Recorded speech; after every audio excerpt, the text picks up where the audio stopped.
Hello my friends, Mrs. McBride here. What we're talking about today is momentum and impulse. Now I've got to be honest, I'm not sure exactly where this is in your packet because I sort of took two packets and put them together. So hopefully you can find it. It looks like this.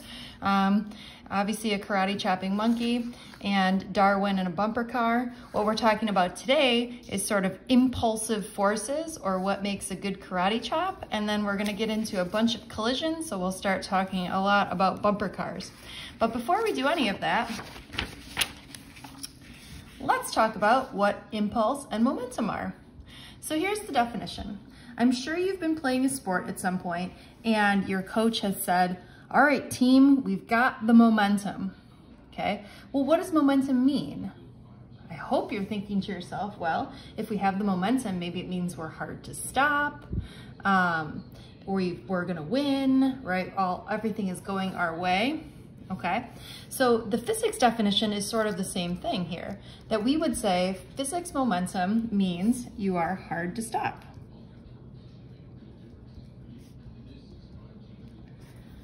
Okay, so it's technically a measure of how hard it is to stop something moving or turning. Another definition I like is mass in motion. So if you have mass and you have motion, you have momentum. All right, so what do you think would be a good symbol for momentum?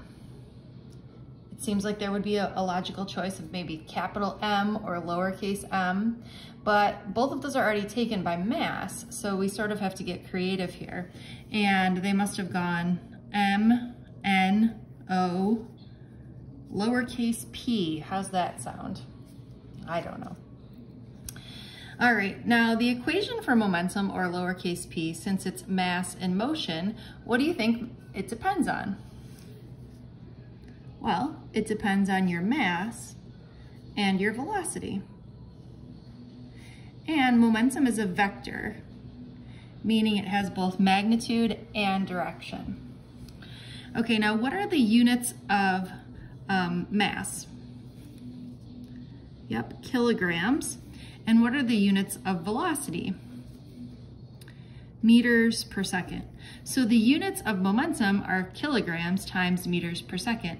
Now this one unfortunately doesn't have a fun physics scientist named, you know, like joules or watts. It's just kilograms times meters per second.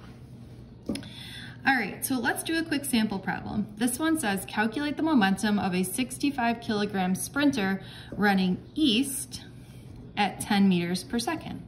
Well, we can say that momentum is equal to mass times velocity, or in this case, the mass is 65 kilograms and the velocity is 10 meters per second, or doing this incredibly difficult math, we can say that this is 650 kilograms times meters per second, and since it's a vector, we're going to add in the direction of east.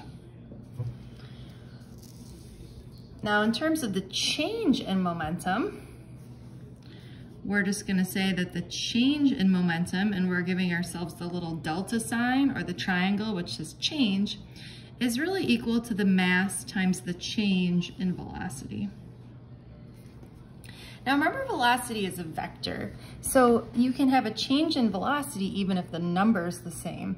We're gonna see this in just a second. This is a common trick with this type of problem, so I'm gonna show it to you so you don't get tricked, okay? This one says a ball of mass m is dropped from a height such that when it hits the ground, it has a velocity of v, okay? So we've got a ball of mass m is being dropped such that it has a velocity of v. After it hits the floor, it bounces back up with a velocity of v, okay? So the question is, what is the change in momentum? Well, you would say, hey, this is easy, right? The change in momentum is equal to the mass times the change in velocity. Well, our mass is m, and our final velocity is v, and our initial velocity is v. So we would find that the change in momentum would be 0, right? No, okay? This is what I want you to remember. If there is a collision, there is a change in momentum. So we must have done something wrong here, okay? Remember, velocity is a vector, momentum is a vector. So if we have these two as a vector, right now we haven't accounted for the direction, all right? So what I might say is that if this is moving up, it's positive, and this is moving down, it's negative. So really when we do the change in velocity, we really have v minus a negative v, or we could make those both positive and find that this is really m times v plus v, or 2v, or really our change in momentum is 2mv. And again, what we did there was we were saying, hey, these are pointing in opposite directions, so they have to have opposite signs. Okay, hopefully that makes sense. All right, moving on here. Let's talk about impulse. Impulse, by definition, is the product of force and time. Okay. And again, you might be saying to yourself, what do you think would be a good symbol for impulse? Perhaps capital I, right? But we've already used that one, so we go on to the next letter of capital J. Not to be confused with the units of joules, which are also capital J. This is where things start to get crazy. Okay, now the word product, this means multiplication. So we're going to say that this is the product of the force and the change in time. I always think this looks like fat. So I always say that J is equal to fat, right? Or force times the change in time. Sorry for anybody who's named J. All right, so J is equal to fat. All right, now what are the units of force? The units of force are newtons. And what are the units of time? Those are seconds. So the units of impulse are newtons seconds. So you might be saying to yourself, well, what the heck is an impulsive force, or what is impulse? An impulsive force is like a karate chop, right? It's a large force applied for a short duration.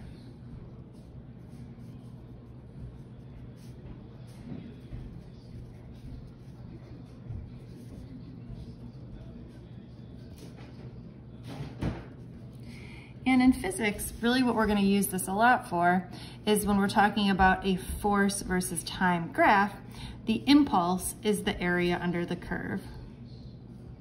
And this will be important next year.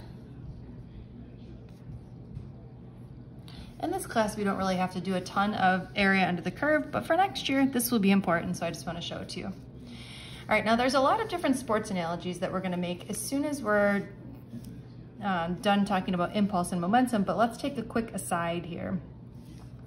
And this is for those of you who love to derive things. Do you guys like to derive?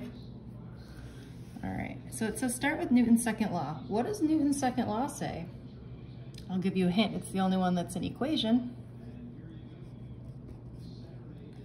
Hopefully you are all saying F equals ma. And then we're going to take another little aside and say, well, what is acceleration really? Acceleration is the change in velocity over the change in time. So if we take this and we plug it in here, we say that force is equal to mass times the change in velocity over the change in time. Okay? Now go with me here for 1 second. We're going to multiply both sides by the change in time. And what we're going to get is that F times the change in time is equal to mass times the change in velocity. Now, does this look familiar at all? Hopefully you're saying, hey, some of these things we just learned about. Look, here's fat. And we know that fat is equal to J, right? So this is the impulse on this side.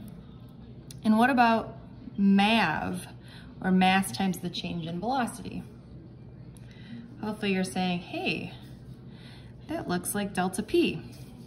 So what this is saying here is that this is saying that the impulse is equal to the momentum, okay? Or we've got the impulse momentum theorem. How about that? Okay, the impulse momentum theorem says the impulse is equal to the momentum. Now, I like to call this the impulse momentum X. This is like the snowflakes sort of wannabe friend here, that everything on the impulse momentum X is equal to everything else. Or we can say that impulse is equal to the change in momentum, or that fat is equal to MAV. Okay. Now, before we go any further, let's just talk conceptually, right? So this actually is pretty powerful for any of you sports players, right? Have you ever been told when you're playing, you know, golf, baseball, tennis, soccer, anything, that you need to follow through, right? So you're going to try to follow through on your shot. Well, the reason is because if I take F delta T equals M delta V, okay, let's talk about baseball, okay? Well, the mass of the baseball, you can't really change, right? It is what it is.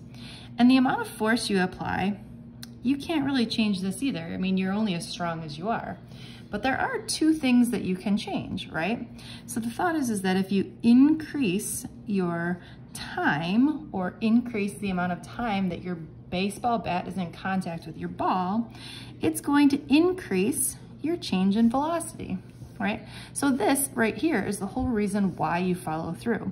By applying your force for a longer period of time, you get a larger increased velocity, or according to the impulse momentum, follow through means that you're going to hit the ball farther. Okay, so I want you to think about this next time you're, you know, shooting a hockey puck or playing golf or baseball or tennis or anything like that. Again, the reason why we follow through is the impulse momentum theorem, which says the longer the force is applied, the greater the change in velocity is. All right, for those of you who are wondering what we're doing here, I would like to do one more practice problem and then we'll do the other two in class. Sound like a plan? All right, so this particular problem says a baseball of mass 149 grams, which first of all we need to be saying, hold the phone here.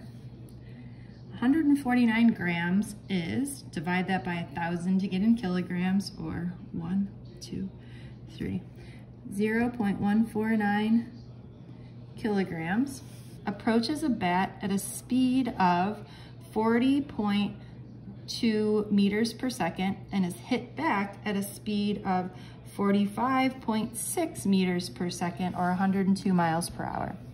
If the ball and the bat are in contact for 1.1 times 10 to the negative 3 seconds, what is the force exerted on the ball? All right, so what do we have here? Well, we've got the time, so let's write this down over here. And we're looking for the force. And there's one more thing I'd like to do first. You see how we've got this, the baseball is coming in at 40.2, and then it turns and goes out at 45.6. Now in terms of the change in velocity, think about what we did on the other page, right? That we were saying that the change in velocity, right, because they're going in opposite directions, means we need to add them and not subtract, right? Because remember we had the v minus a negative v, or we added them together, okay? So really when we have the change in velocity here, it's really gonna be this plus this. Or what I'm saying is the change in velocity is going to be 85.8 meters per second. Okay, so given this, which pieces of the impulse momentum X do you want to use? I'm hoping that you are saying these two pieces based on what we have. Okay, So force times the change in time is equal to mass times the change in velocity.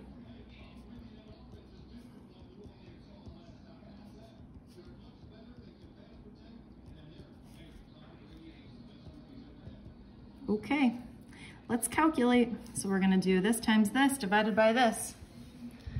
All right, grab your calculators, friends. Let's calculate. So pause the video and take a second to calculate. Turn me back on when you're ready.